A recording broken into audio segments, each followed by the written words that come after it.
for the tax cuts for upper income earners. I call the Honourable Member Clayton Cosgrove. Mr Chairman.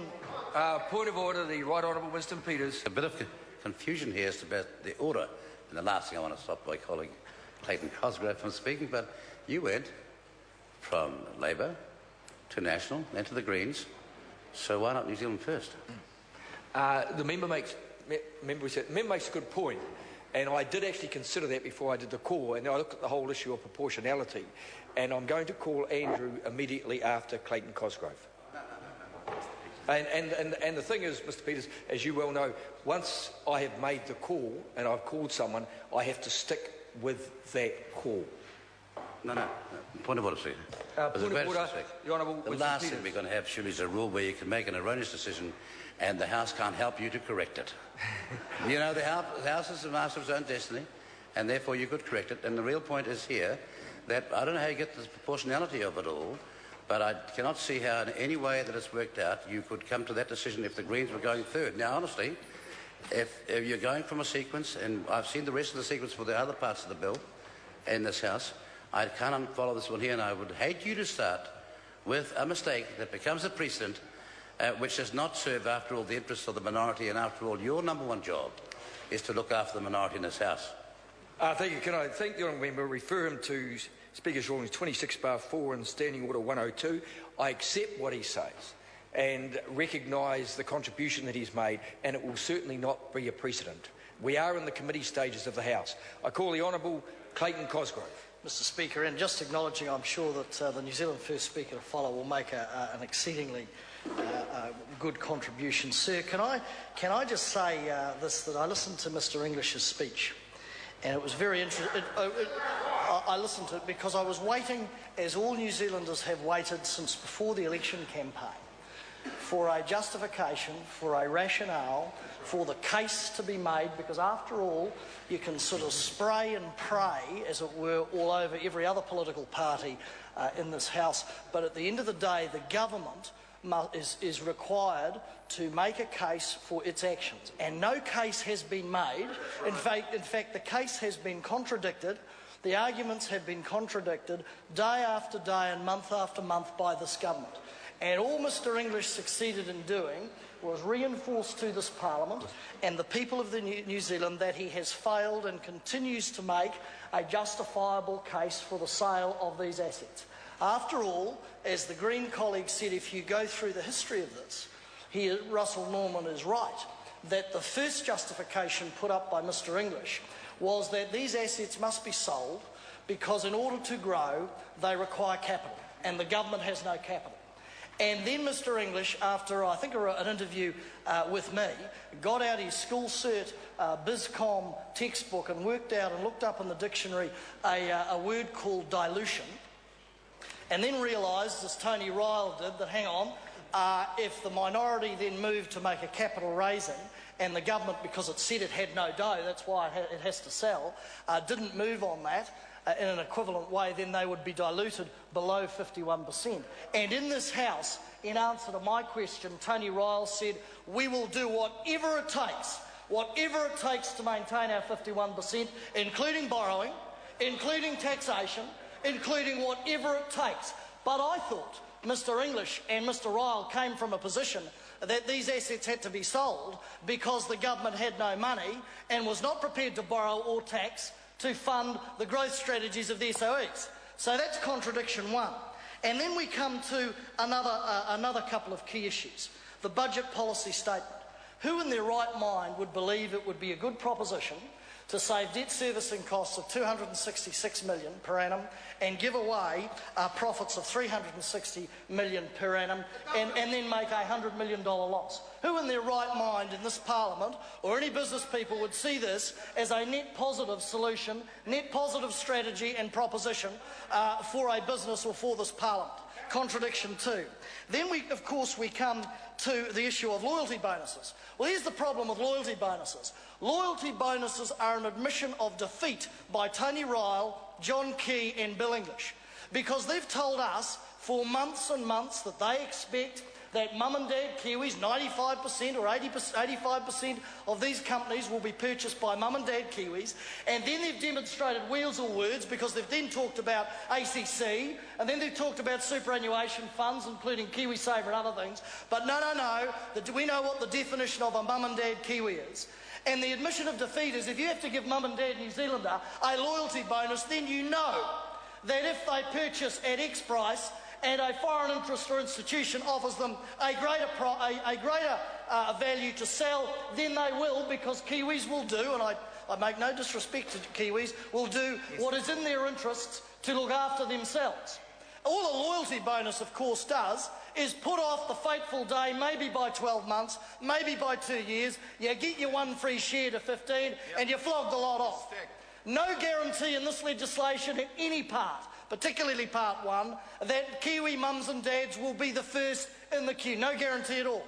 The Minister has already said, of course, that he will not stop anybody on selling to anybody. And we know, of course, as David Shearer said, that if foreigners buy just 15% of these state-owned assets, then $100 million a year, on top of the $120 million they're wasting on consultants and merchant bankers, on top of $100 million they waste because their debt servicing costs are less than the profits they forego. There's $300 million offshore or wasted or not put back into our communities as they are now. And then we come to the 10% ownership cap, of course. Well, here's the difficulty with that. There are no penalties in this legislation. We've had submissions to the Select Committee. You could drive a bus through it. Absolutely drive a bus through that 10% ownership cap. Mr. Chair. I call the Honourable Clayton Cosgrave. Mr. Chair, drawing on some specific amendments, though, David Shearer made reference to the Ombudsman and the OIA. Here's the proposition that we have put, another contradiction for the government. One of the alibis to sell these shares is that in selling the SOEs, somehow the sort of metaphorical commercial sphincter muscle on certain people in the SOEs, the CEO and the chairs and the boards, will tighten, as it were, as they come under scrutiny from this thing called the market and the odd financial analyst. But let me say this to those geniuses over there, that a quarterly report, an annual general meeting, some good solid business journalism is far less superior in respect of scrutiny than being able to ask that minister in the House everyday questions on SOEs, then dragging, as we did before FEC, the chairs, the boards and the chief executive of these SOEs before FEC and grilling them under financial review, of utilising the OIA so journalists, the members of public, members of this parliament can get information about what is going on, and utilising the Ombudsman so that journalists, members of parliament and the public can find out what is happening, using the quasi-inquisitorial powers of this parliament to haul them in, bring them before a select committee and put their feet to the fire is gone. And you cannot, and Mr. Chair, we cannot be told in this parliament that somehow a little bit of market scrutiny is going to be more than the effectiveness of this House. And it's interesting what Jenny Shipley, the chair of Genesis, said when she came in. I put a question to her. I said, you are a person who is on boards both in the private sector and in SOE. Your board membership is made up of directors who are on boards in the private sector and in SOE. Is it conceivable that somehow in governing these your SOE, that you use a second-class model? You sort of walk through the door of a private sector board and say, I'm going to operate to commercial world's best practice. But when I walk into the boardroom of an SOE, I'm going to knock back a notch and operate to a lesser standard. She said no. And asked what difference it would make whether they were sold off or in public hands. She said, well, no difference at all. We'll operate to world's best commercial private sector standard. So yet another contradiction. So we will be proposing amendments in this debate in respect of removing those state-owned assets from the Act. We will be proposing amendments in this debate of making them subject to the OIA, making them subject to parliamentary processes, making them subject to the Ombudsman, so that Kiwis, even if all they're left with is the Crown ownership owning 51%, that they will be able to, as they're entitled to, get answers in a transparent and accountable way. Because you see, the alibi that will be used by this minister and his government when they are sold privately is, oh, no, the market will sort it out, the market will scrutinise, the market will find more accountability than this parliament can, and I can't find too much more accountability than putting the feet to the fire of the minister, directors and CEOs before a select committee before this House, utilising the OIA and utilising, like in New Zealand, and utilising... And yes, indeed, Kiwiwa, not in utilising the offices of the Ombudsman.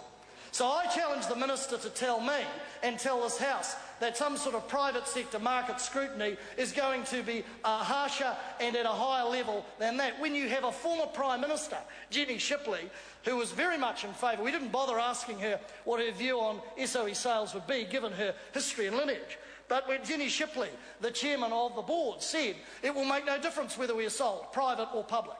When Chris Moller came in, and the only point Chris Moller made, no disrespect to the good man, was, well, if they're private, we might be able to attract a few more highly skilled people into it. Well, I got to say, if that's one of the justifications, that is a huge call. A huge call. That may be because the salaries are going to go up. And when we talk about price rises, here's the thing that Mr English never touched on. Mr English before the FEC.